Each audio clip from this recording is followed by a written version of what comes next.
Tila hindi kumbinsido ang isang ekonomista sa mga nahuhuling malalaking droga sa bansa pero wala namang napapakulong dito.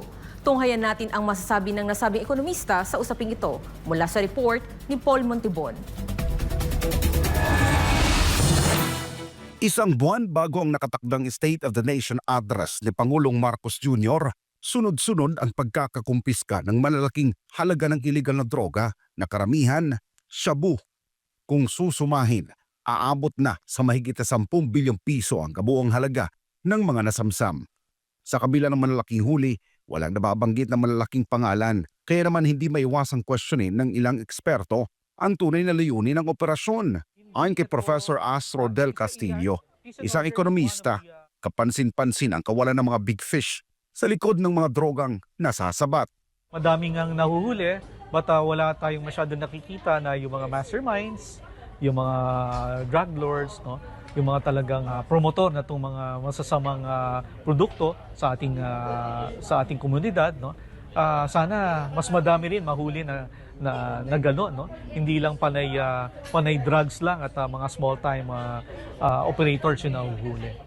Dagdag pa niya, kapansin-pansin rin naman ang ginagawa ng pamahalaan sa usaping pangseguridad at iligal na droga.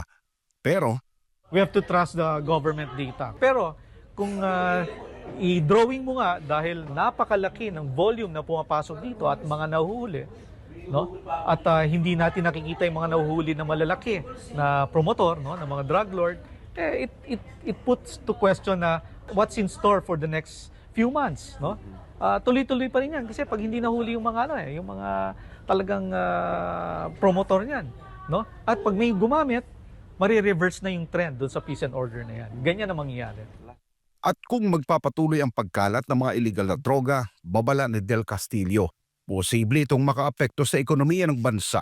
Matatandang ilang beses nang napabilang ang Pilipinas sa mga online survey bilang isa sa mga pinakadelikadong bansa para sa mga negosyante at turista. Well, according to the data of government, nagkaroon naman ng decline in terms of crime, no?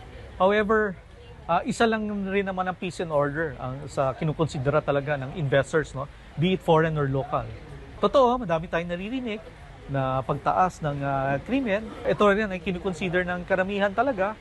Kung hindi ito ma-address, talagang hindi tayo makakahikayat ng investments dito sa ating bansa. Sa kabilang banda, hindi lang isyu ng droga at kriminalidad ang pumipigil sa pag-unlad ng Pilipinas. Giit ni Del Castillo, labis na pamumulitika ng Marcos Jr. administration ang isa rin sa mga dahilan kung bakit hindi natutugunan ang iba pang mahalagang aspeto ng pamamahala, kaya unti-unti nang nauungusan ang Pilipinas ng mga karatig bansa nito. Para sa Diyos at sa Pilipinas kung mahal, nag-uulat Paul Montibon, SMNI News.